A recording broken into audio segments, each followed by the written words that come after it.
Hi everyone, welcome to the greenhouse for your latest physics lesson. Today's lesson is on efficiency. When we're talking about efficiency in physics, we kind of mean a percentage of energy that's useful out of a total energy that something is given. So you've got, out of all the energy that you give something, let's say, my phone now being powered by the phone battery, so there's chemical energy in there. Some of that chemical energy will turn into useful energy things we call useful, like light, sound if I'm playing music, maybe that sort of thing. But some of the energy will be not useful, and we call that wasted energy. So the phone itself will get a bit hot, probably, because most electrical things do. We don't want it to get hot. It's not useful energy, so that thermal energy is wasted energy. So we've already talked a bit about the law of conservation of energy in class, that energy cannot be created or destroyed, it can only be transferred. Whenever there's a transfer, some energy is going to be wasted, that we don't want anymore.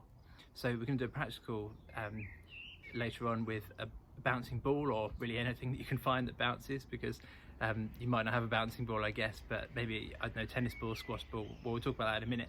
But when you drop a ball, it's not going to, when it bounces, it's not going to reach the height that you dropped it from.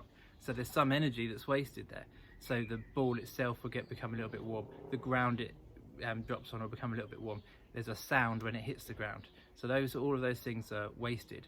And if we're calculating efficiency, we might find that, one ball bounces higher than another ball, but it's not really a fair test if we just use how much useful energy we get out of something, because we don't know how much energy we put in. So you could drop a really rubbish ball from like 2 meters and it could bounce higher than a much better ball that you dropped from 1.5 meters. So we're going to be looking at efficiency as a percentage, or potentially just a decimal. Another way to help you kind of think about efficiency, we use the word efficiency in normal life.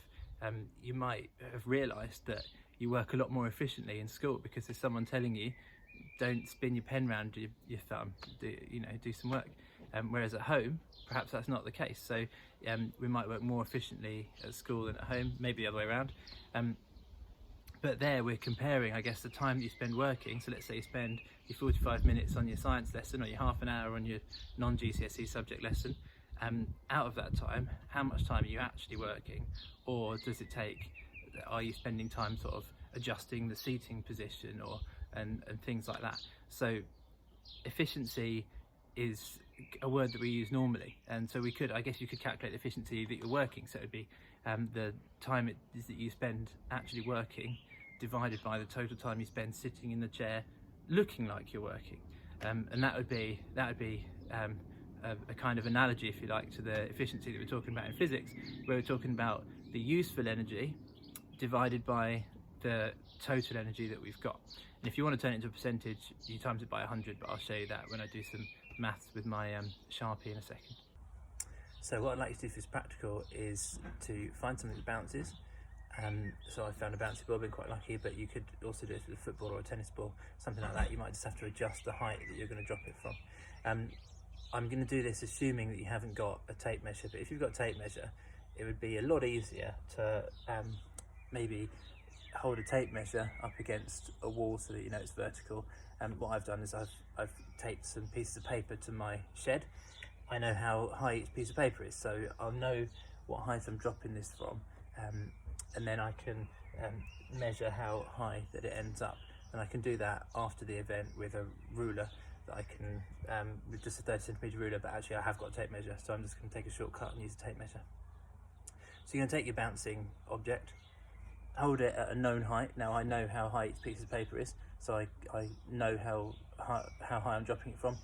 You might, as I say, use a tape measure to drop it from 1 meter. We can drop this, and then what I'm going to do is I'm going to look and see how high it bounces up for its bounce. So this is quite hard to do. It would be easier if you got someone else to drop it for you, and then you drew the line on the piece of paper.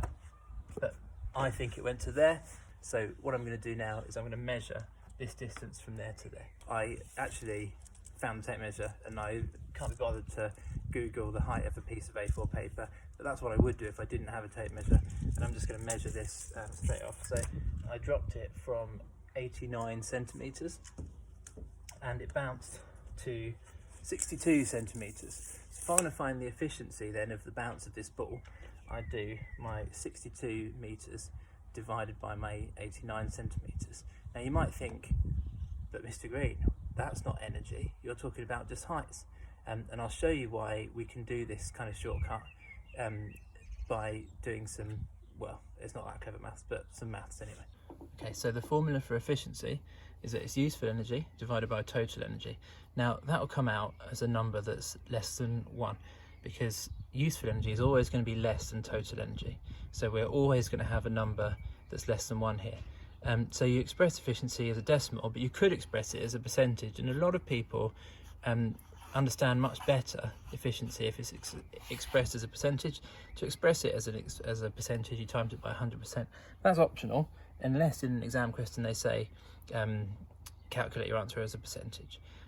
So sometimes you have to, but quite a lot of the time just useful energy divided by total energy. What we've done with the bouncy ball is we haven't measured useful energy and total energy. We've just measured bounce height. Now, the energy that the bouncy ball had when I was holding it before I dropped it was gravitational potential energy. And you'll forgive me for writing just in symbols, because it's going to take a lot longer to watch me write out gravitational potential energy. But this is our formula for gravitational potential energy. Gravitational potential energy is equal to mass times gravitational field strength times height. I've dropped the time signs because it's bad algebra, but if you want to leave them in, by all means do, doesn't matter. So this is the energy that the ball has.